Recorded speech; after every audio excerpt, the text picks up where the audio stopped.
Welcome to the Business Spotlight series. My name is Steve Kiama, and I'm the franchise owner for Action Coach in Fairfax, Virginia. And I'm your host today of the Business Spotlight podcast. And today I have the pleasure to introduce Peter Hackus, the president of Perform Media, as my guest.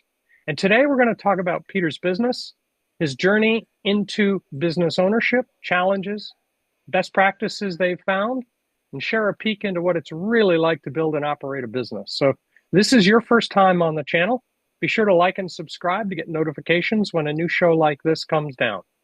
Peter, welcome to the show, and thank you for being here today. Please, if you would, share a little bit about your background, who you are, tell us a little bit about your business. Sure, Stephen, and thanks so much for having me on your podcast. Um, I am a Washington, D.C. native, born at GW Hospital. Lived there as a kid and went to school in D.C. And I've lived and worked here all my life except for about 8 years I spent out in L.A. Started out at ABC News in Washington. First as a desk assistant, worked my way up to a producer type and writer. Went on from there to do some local TV content for news for a company called Potomac News Service. After that, went out to LA for 8 years to sort of seek my fortune and worked as a sort of a nomadic line and segment producer out there, and then came back here in 1995, and I've been here ever since doing business television. And I've been a full-time webcaster since 1996, which makes me a little bit of a, if not a pioneer, a veteran. I could buy that. Awesome. Well, I got to tell you, back in 1996, there wasn't much that we could do. No, yeah. Real audio had just appeared, and that was all there was to try to webcast with in those days. It's amazing the tools that have cropped up in the years since then, isn't it? It's an awful Yeah, they've lot. come and gone, and I tell people it is slightly easier to do webcasting in 2025 than it was in 1996, but not all that much easier. Still got the But I same do tools. remember, we had two flavors of video once we started doing video, which was a year or two later once there were more tools. But we had a 21K version for 28.8 modems, and then we had a 34K version for 52K modems, which Right. were like the fast ones. Yeah. And so it's gone from there. It is I, slightly easier and in many ways more difficult to webcast now than it was back then. yeah. I remember in the late 90s, I was working for a company out in Southern California, and we had offices in Europe and South Africa and Japan and Korea, and we were just dabbling in video conferencing at that particular point in time to try to coordinate meetings between our various offices. And I can recall the technology tools that we were working with in those days. It's amazing what's come down since then. Absolutely amazing. It is. It is. So let's talk about Perform Media a little bit, and let's give our listeners a little bit of context. How's your business structured? Solo ownership, business partners, outside investors, some of the above, all of Sure. the above? So I am the sole owner of the company.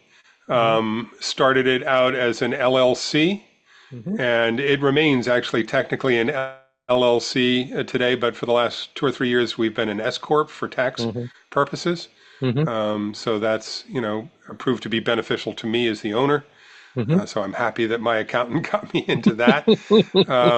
And we don't have any investors currently, but I think, at some point in our future, we may have investors. Okay. All right. Let's go a little bit further with that. When you think about a business, there's a Sure. whole bunch of different roles, different that have to be played in the business. Obviously, marketing's a role, sales is a role, doing the work at various functions is a role, bookkeeping is a role, um, HR is a role. If it's a very, very small company, the owner performs most of those roles. what are the roles you're performing at this particular point in time? What Sure. hats do you wear?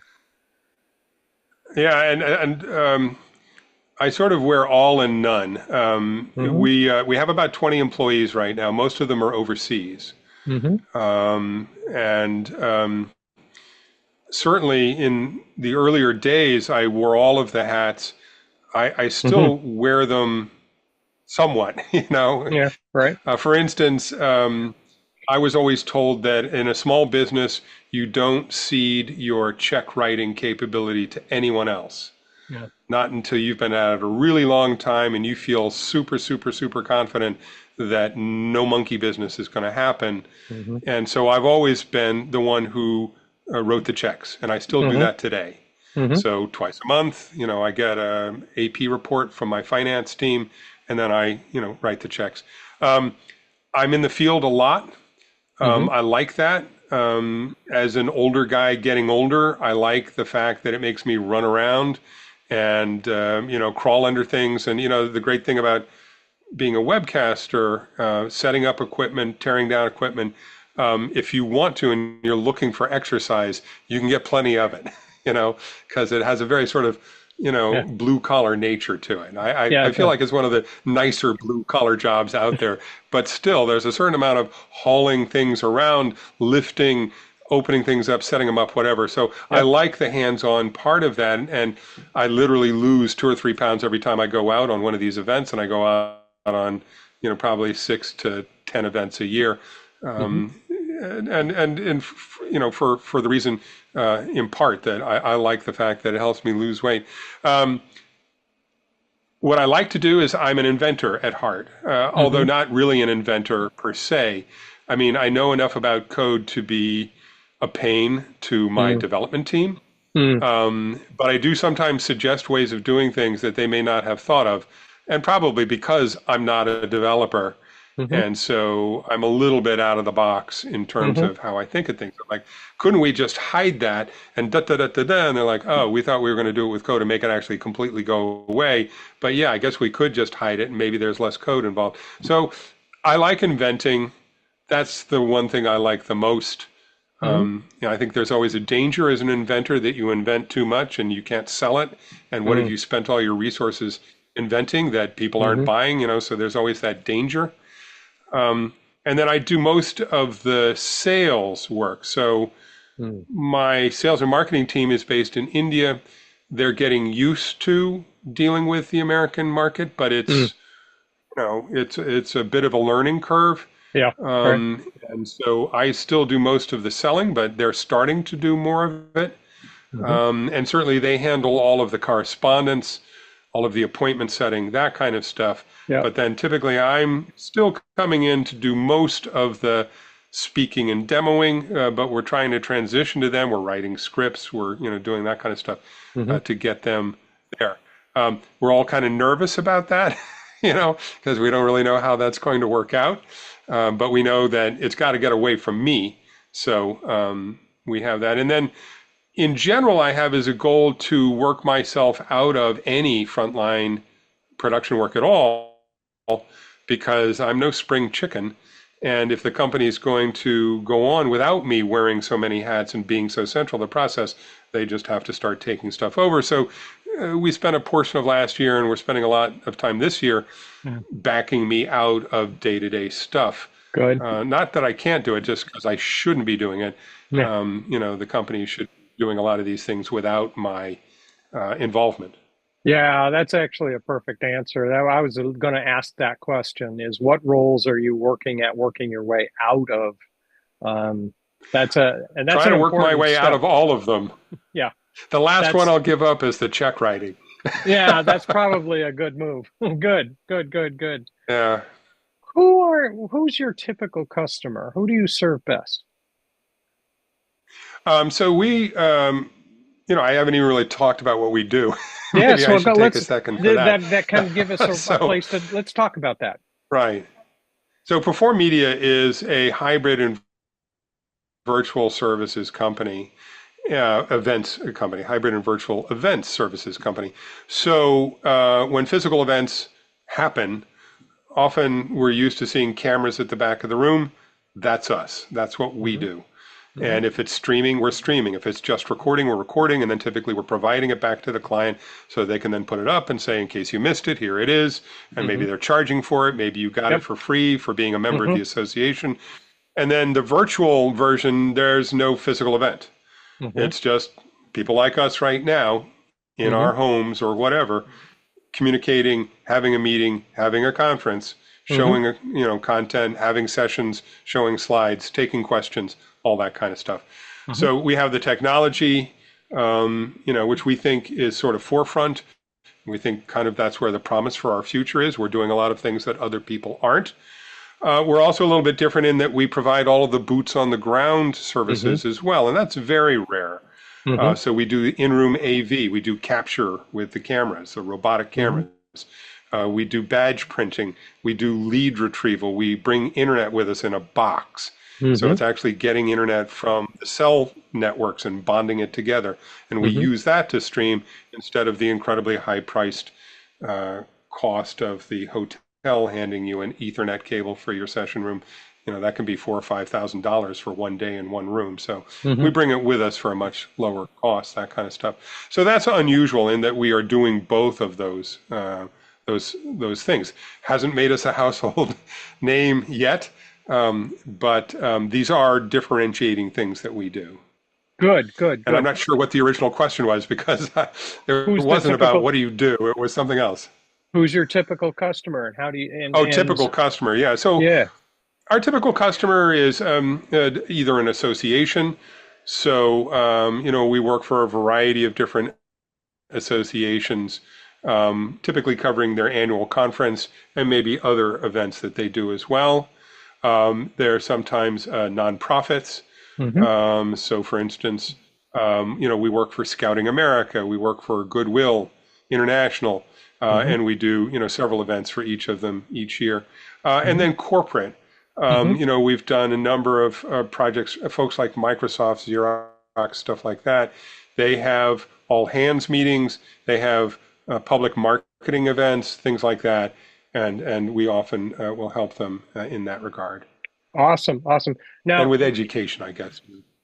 is most of that focused in organizations here in the DMV area or more broadly? Not really. We're not really focused here. We do a lot of work here because this is a big events town, Hmm. but we work all over the world. So, we just did an event a couple of months ago in Bogota. We're doing three more events in London this year. Hmm. Um, Most of our events, believe it or not, after Washington, D.C., are in San Diego for some reason, and with good reason. Everyone wants their event there because Hmm. almost every other event city has problems these days, whereas Hmm. San Diego seems to be just perfect weather and perfect Yeah, conditions all the yeah, time. yeah. So most of our work is, believe it or not, in San Diego, but also Las Vegas, Orlando, Chicago, the acknowledged big events towns, Yeah, and of course Orlando, DC. And DC Orlando, is New a big events Orleans. town. Oh yeah. Yeah, New Orleans a good bit, and DC, of course, is home to the plurality of associations in the country, Hmm. followed by Chicago. And so, that I guess to a certain extent means there's a little bit more of that work here in DC, although, often their events are not here. Hmm. But often they have events here. There's always, not always, but often going to be a hill day, right? Where one of the 3 days of the conference, they're up on the hill, walking around with their little folders, going to different congressmen's offices while an intern talks to them and makes them feel good. Yeah, yeah, yeah, Anyway, yeah, just yeah, kidding. yeah, Usually the congressman at least comes in and shakes everybody's hand. yeah. Right, right. But Cool. anyway, What's one thing you wish more people knew about what you're doing? well, I do know that even in 2025 and even after COVID, there's this impression amongst event creators and managers that capturing their event is kind of a In some cases, not even a nice to have. Some people are just like this. Don't even talk to me about it. We're not doing it. We did it during the pandemic, and that taught us how much we hated it. Mm, And now that we're back in person, that's where we always were, and that's where we belong, and stuff like that. And I get that. mhm, But if you take a look at the average association, for mhm, instance, which is one of our biggest, client groups, on average, less than 5% of their membership is on site for their annual conference. mhm, And in many cases, it's more like 1 to 2%. mhm, And then if you're not doing anything like capture or streaming, then you're essentially turning your back on the rest of that membership. mhm, And associations are feeling some competition these days from new upstart associations and, frankly, purveyors of information who get lists and things like that and start putting their own online events together and mhm, poaching, members of other associations to come to it and that kind of stuff. So we have found it a little bit mystifying that in 2025, and I'm sure it'll be the same thing in 2026, that people still say, we don't need it, nobody needs it, we're all in person, but they're not. mhm, And there's no benefit to it, whereas we know that there could be. We mhm, do think that if you're having an event, and at the end of the event, the only thing that the folks who attended it leave the event with is a fading memory of what mhm, happened there, mhm, you're leaving money on the table. You're leaving mhm, assets. You've spent so much. It's always typically in the hundreds of thousands of dollars and often in the millions to mhm, put these events on. And those sessions that those speakers that they spent so much time recruiting, reading their abstracts, slotting them into the schedule, making arrangements for them, uh, they're really valuable and they're an mhm, asset. And I mhm, think a lot of organizations don't realize that everything they do at meetings, by and large, I mean, a weekly company meeting, okay, maybe there's no reason to say that, although I would say for the company employees who couldn't be there, probably a good idea to have recorded and made it available. But mhm, certainly public facing meetings that the associations hold, and mhm, for their members, where only 2 or 3 or 4% are there in person, they really should be thinking about making that content available to the people who couldn't be in the room. And we're surprised at how many we encounter who are just not into it at all, period, because they yeah, tried it it's during the interesting. pandemic and hated it, or think that they do it occasionally or they do it Mhm, on an ad hoc basis, and they just feel like it's not important. And if you haven't been doing it and your membership is not calling for it, I can see why you would think it's not important. But we think it's important just the same to get the full value of your assets that you've invested a lot of time and money in, and also to have a very highly visible member or subscriber or employee benefit by making this available to the folks who can't be there in the room, or the folks who were there and couldn't attend 6 sessions at once, right? Because there's 6 tracks of breakouts. So I'm surprised that the uptake on this is so slow. And now there's a legion of associations, probably not yet 50%, or maybe around 50%, might be more than that, who really take this seriously and do it every year, and there's no question. But the other 50% are very tenuous, many dead set against it, many kind of like, well, maybe, whatever, we're not sure. And I feel like they may not be considering the loss of those assets and the lost opportunity to provide a pretty significant and highly visible service to their constituents. And we hope that changes over time, although it hasn't really that much over the last 23 years. I'm not sure it'll change, but again, digital video, are those passing fancies? Will they fade away? I think not somehow. So anyway, You think about, to the point you just made about having six concurrent tracks going on, that's an awful lot of content lost if they haven't recorded it. absolutely. And and most of the ones that have 20 or 30 or 40 tracks are doing recording. They're like the American Mm-hmm, Heart Association, American Lung mm-hmm, Association. Those are the folks who are serious about capture, serious about webcasting, serious about making content available to those who couldn't be there in person, and they will spend real dollars on making this happen. Um, but for a lot of the other folks, they're not quite as far along or convinced of the value or understanding its place in their paradigm. Yeah, interesting. What marketing have you found most effective for the people you are getting to come into this way of doing things? I may have a disappointing answer there for you, Stephen. We've tried everything, and we are still doing pretty much everything. And what amazes me is if you were to take just a spreadsheet and go row by row and add all the different things that you were doing in marketing, we'd have 40 items probably, Wow. right? Wow. Because every day we're doing this, and then once a week we're doing this thing, and once a month we're doing this. And there's stuff on Facebook, there's stuff on LinkedIn, there's stuff in other places, and there's Google Ads, and just so many different things that we're doing. And we try to tend to them like a farmer with our little hoe, and Hmm. making Hmm. sure that Hmm. everything's kept up to date. And that takes a lot of time. Yeah, right. And we're not really getting what I would consider to be a fabulous response from any of it. Hmm. Hmm. It comes and goes. Sometimes we'll have a week where we have a bunch of inquiries and we think, yeah, that's pretty good. Hope this keeps up. And the next week, you could hear a pin drop. Yeah. Um, Yeah. Now, we're in a situation where all of our prospects pretty much have a set of vendor partners that they already work with. I'm Hmm. sure this is true of a lot of Yes. industries. Hmm. Um, but that is something that we keep in mind in order for us to get a crack at any of these folks. We're going to have to displace one of their current vendors. Hmm. And that's one reason we offer so many of the services in our vertical. Hmm. The idea being that if they don't want this, they might want that, and Hmm. then we'll come in with that and then sell them this. Hmm. Um, Hmm.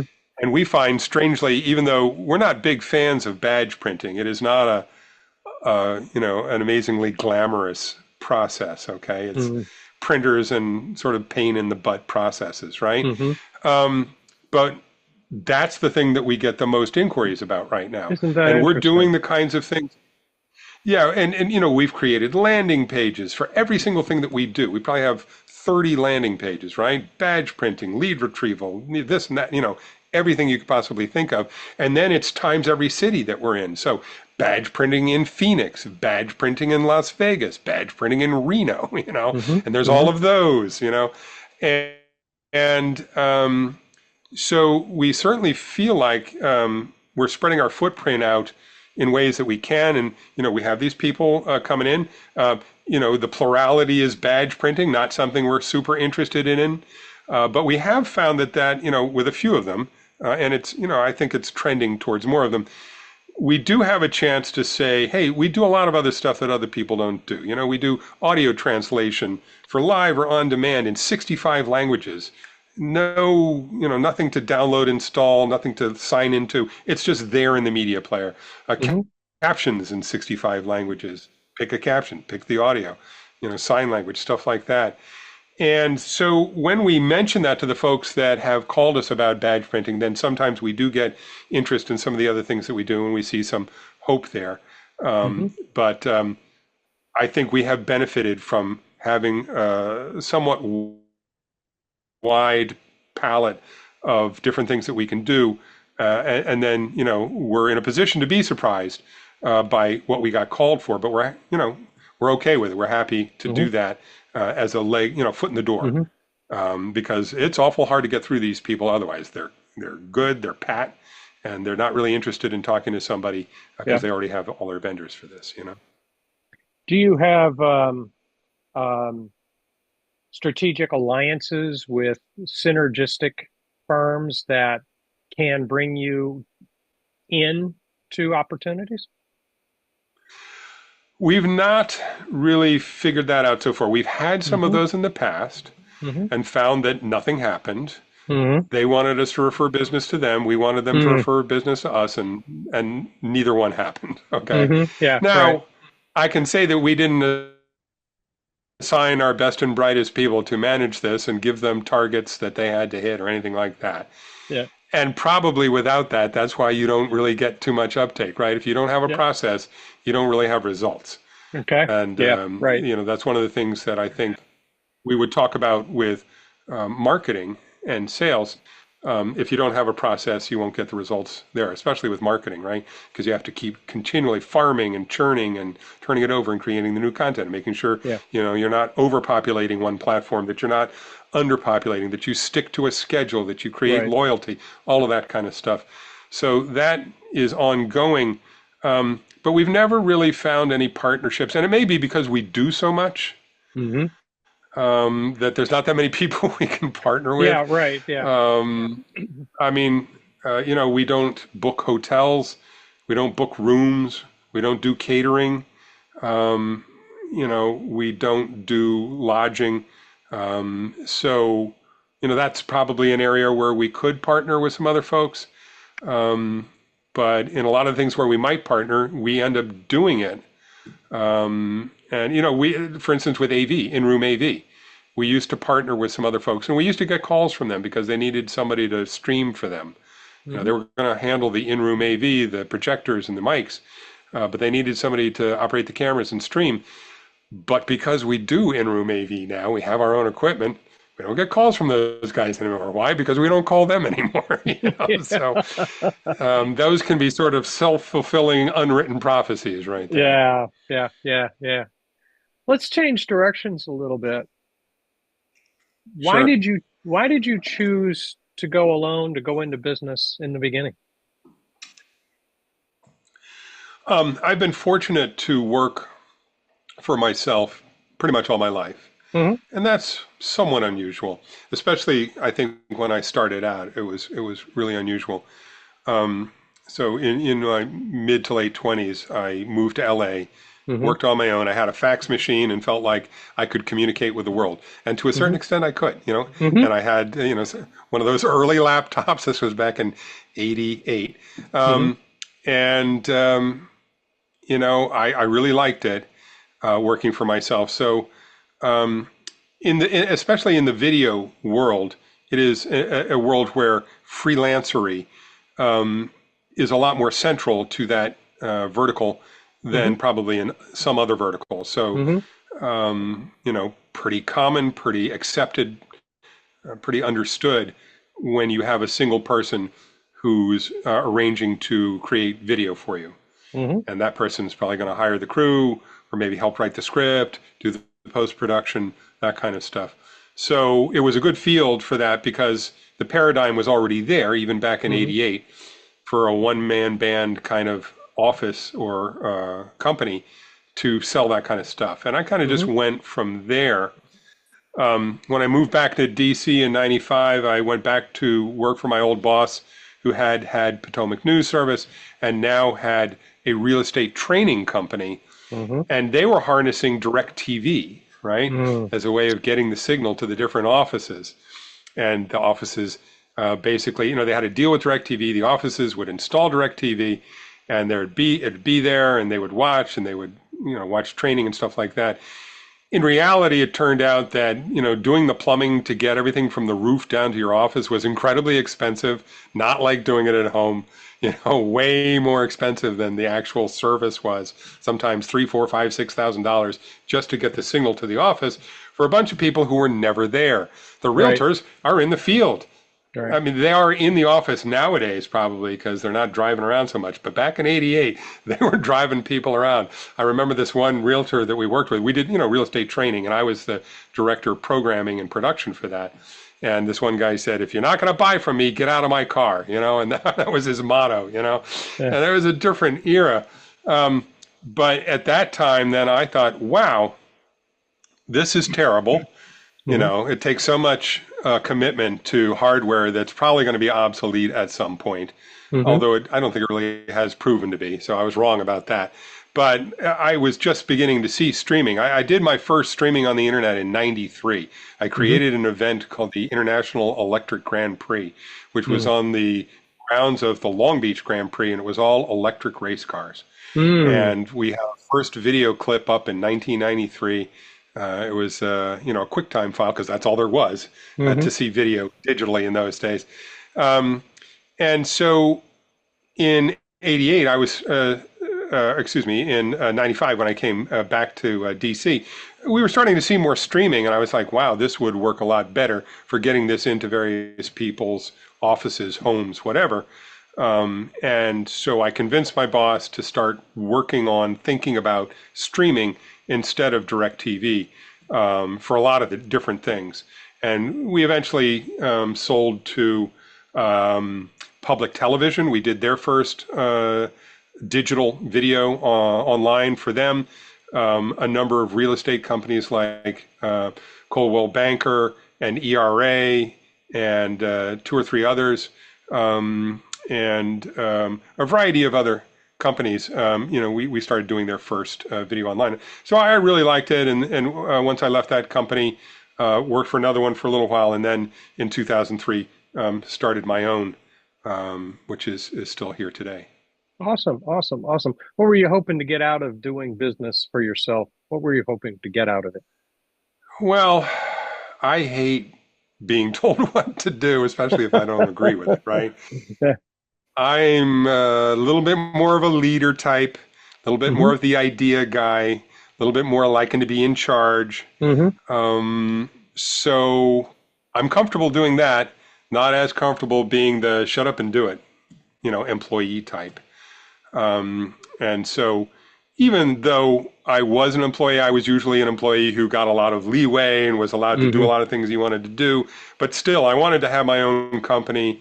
I remember my boss spun out my streaming company from his company to Hmm. get investors and that kind of stuff. So we called it Learning Stream. Hmm. And I remember he gave me, 10% of the company, which I thought was a big thing. Now, we went belly up in 2000 during the bubble, Hmm. as it turned out. But I realized that just by starting my own company, I'd have 100% of the ownership, not Yeah. 10%, which was going to be real hard to see any return on ever. Hmm. Especially considering you get diluted as the next set of investors come in and all that kind of stuff. Right, right. It was nice getting a salary, but I think I was more interested eventually in the ownership, Yeah. and saw more upside to it. Has it really turned out to be, way more profitable to me than working for other people? No, it's probably been a little bit the other way. I probably made a little less money on an annual basis on average than I did when I was employed by other people for the few years that I did. But I'm still looking at that upside. So my eventual goal is still that multi-million-dollar nest egg that comes from selling this company Yeah. or something like that, I guess, Always eventually. an optimist. Well, yeah, I mean, I think it's based on something other than just, unbridled, unrealistic optimism. Yeah. Um, I would like to just say we haven't quite found the proper way to sell this yet, Yeah, yeah. No, that's okay. as It's a step opposed along the to, way. yeah, it is a step along the way. Yeah, good. What's the future look like? Look out 5 years or 10 years. What do you see as your future? Assuming that I'm alive is what you're saying. Well, of I'm course. kidding, of course, but yeah, assuming that I'm alive, Yeah. um, we have always been told we should be a $5 to $10 million company, and I still Hmm. believe that. Hmm. I think we, probably need help from folks who know Hmm. more, and we've had consultants along the way. And Hmm. I would say it doesn't always work out with consultants because we've had Right. a lot of them. We've had at least 5 or 6 or 7 different consultancy arrangements, typically lasting between 3 and 12 months in length over the Hmm. last 4 or 5 years as I tried to get somebody else to try to tell us how to get to the next level. Hmm. And haven't gotten there yet. So All right. we have a consultant right now, a fractional CFO who was a Hmm. CEO of many companies. So we're hopeful, getting that from him. But I still believe that we should be a $5 to $10 million company. I think if we realized our potential, we could be in the hundreds of millions of dollars in Hmm. valuation. But right now, we want to get up to 5 to 10. So I think that's the goal for the next, 2 or 3 or 4 years Hmm. anyway, is to get our revenue up so that we would be in a better position to get investment or sell the company if we wanted to. What do you see as the main challenge for moving that forward? Is it getting more customers? I guess that's it. Um, I'm not real sure to tell you the truth. We're doing less service this year, but still making roughly the same amount of money. So we're doing more development, more technology sort of licensing and Hmm. whatnot. And I don't know if that's promising or not, because I would Hmm. have liked to have been doing maybe more service this year and more Right. licensing and things like that. Hmm. Um, so I don't think we always know exactly what's going to cause that. But I mean, obviously, more customers is part of it. I Hmm. think our marketing needs to step up to a new level. Hmm. And our fractional CFO has been talking about, I got some people in marketing, they're really good, maybe. And, my colleagues in the company are like, yeah, we've tried that before. Agencies suck up a lot of money. And then what do you got? You've got their Hmm. fakakta ideas and, maybe they worked and maybe none of them did, but you're out 10 grand, 20 grand, whatever you spent on that agency for that Hmm. year. Hmm. So I'm cautious as I Hmm. proceed down that way, but I do think we need probably more robust marketing. We just got into Google Ads after having been out for a little while. Maybe that'll make a little bit of a difference. Um, I think that better packaging of our offerings is in order. We have such a wide array of offerings. It's very scattershot, I think, Hmm. in terms of talking to prospects, in Hmm. terms of what they see. Hmm. Do they see a real way forward? Do they Hmm. see the nugget of what, Hmm. the important value is here? I'm not Hmm. sure they do because it's like we do this, we do this, we do this, we do this, we do this. At some point, their eyes glaze over, Yeah. you know. Yeah. So we got to figure out how to package it, maybe segment it. I'm not sure, but the packaging, the segmentation, the marketing from a fundamental sort of thematic standpoint, these are going to be critical, I think, to success in the coming couple of years. Are all those different offerings equally as profitable? If you looked at them independently, could you say each one Yes, is as profitable as the other? probably not, but the difficulty here is that many of them are prospective, okay? Hmm. And it's even worse now because we're in AI land, right? Hmm. So I'm offering easy language translation the second you turn on your media player, Hmm. 65 different languages. Nobody else Hmm. has got that. Nobody on the planet. Hmm. In a month, somebody can, Hmm. because it changes so quickly. So Hmm. the one thing that we've adopted here about AI is first adopters, Hmm. right? Because waiting does not pay off. Hmm. Waiting just means you get run over by the AI wheel.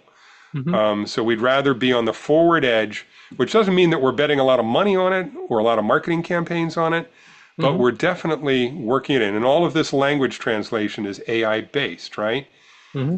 So it's a difficult multidimensional matrix to try to navigate through because we're not just trying to get new clients. We're trying to package right. We're trying to be first to market with things that may dry up as opportunities in 6 months or a year because Hmm. all of a sudden Zoom's doing that now and it's free. That's Hmm. actually been something that we've fought or dealt with a long time, because we'll do what we do, and the next thing you know, either Zoom or Teams or somebody like that offers the exact same thing for free, Hmm. and or pretty much the exact same thing. So we've had to make sure that, we had a bigger story. We were combining more capability. It was an end-to-end solution that was well thought out. Hmm. We have to kind of explain that properly. And we have to be quick to market, Hmm. which is not something we're super used to. I mean, we're sort of quick to market, but Hmm. now days and weeks really makes a difference Yeah. because You may have an opportunity now that you just won't have in 6 months. Yep. Yep. And so, and it's only, we're still at the bottom edge of the parabola. Yeah. Okay. And we're Yeah. all going to be seeing that Yeah. in just 2 or 3 years, the unemployment that we're going to see because of AI, nobody's prepared for that. So everything's changing a lot in ways that I don't think a lot of us really perceive. And all we're trying to do is deal with that, Yeah. try Yeah. to, stay on top of the waves. Good. Good. Good. Good. If you started your business over again today, is there anything you would do differently? I can't really imagine. Um,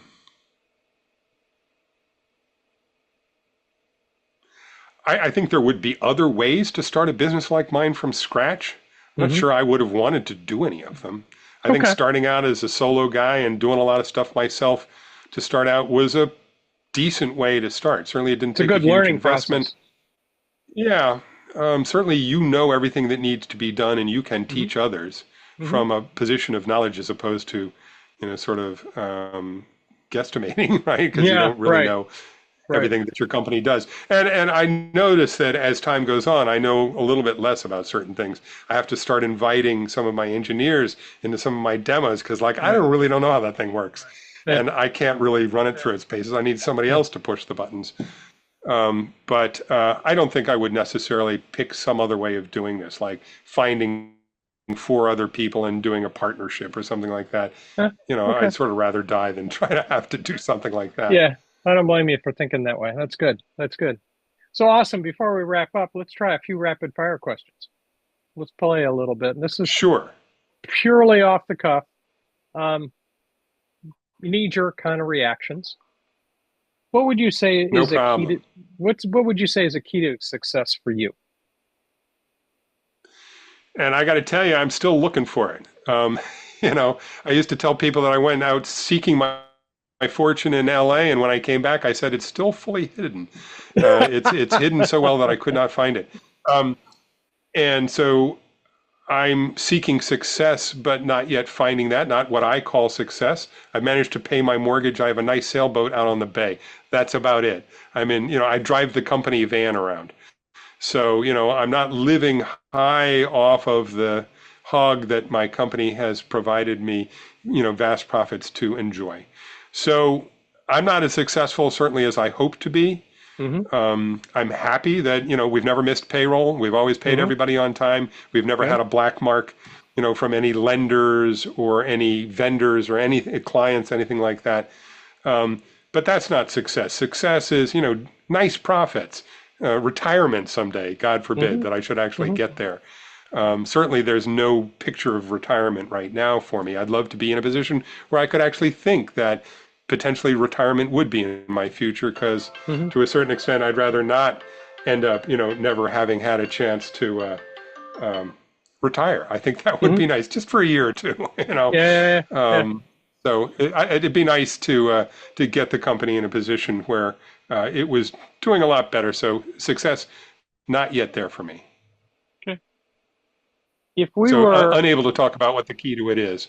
yeah, well, I'm going to I'm going to speculate persistence has been a piece of it. Well, you definitely do have to be persistent. I have 4 kids. I still am very close to all of them. They all live nearby. I go sailing on my boat in the Chesapeake. To a certain extent, that is success, That is because success. I have a very little life, and I've learned to enjoy it being little. So I'm happy with my little life, but it doesn't completely kill my desire for success. Having sold something for many millions of dollars or something like that, I'm holding a little position on the shelf for that someday. Cool. Cool. If we were sitting in a coffee shop and somebody walked in talking about starting up his new business that he's going to start up tomorrow, is there a piece of advice you would suggest?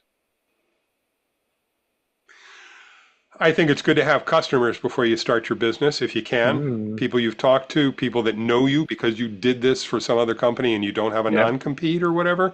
I think that's Hmm. a good way to start. Hmm. To a certain extent, there was a little bit of that in my past.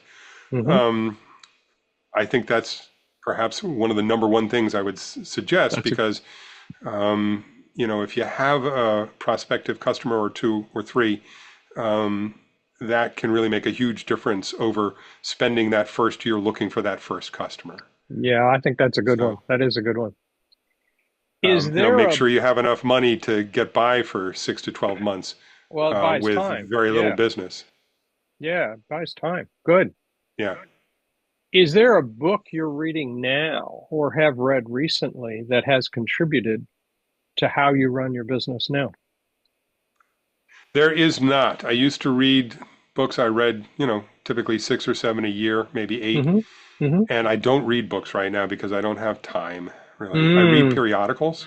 Hmm. So, I read Politico, The Times, The Post, Hmm. and sometimes Reuters, Yeah, So yeah, I'm very interested in the news, an old news hound. yeah. It's very hard to lose that Yep, instinct, yep. although incredibly stressful in the modern world. But still, that's what I read, and I don't really have time for a lot of other reading. You've had a great journey.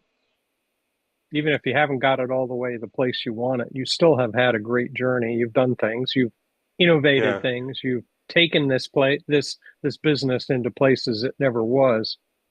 What are you most proud of that you've accomplished so far? Well, I like the fact that I've had employees who've worked for me for a long time, which Mm. means that, I've essentially provided for them their livelihood. Hmm. My CTO, my Chief Technical Officer, Hmm.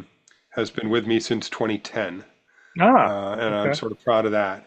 And one of my primary producer director types has been with us for about 8 years now. And, this is a business where people come and go and come and go all the time, just Hmm. all the time.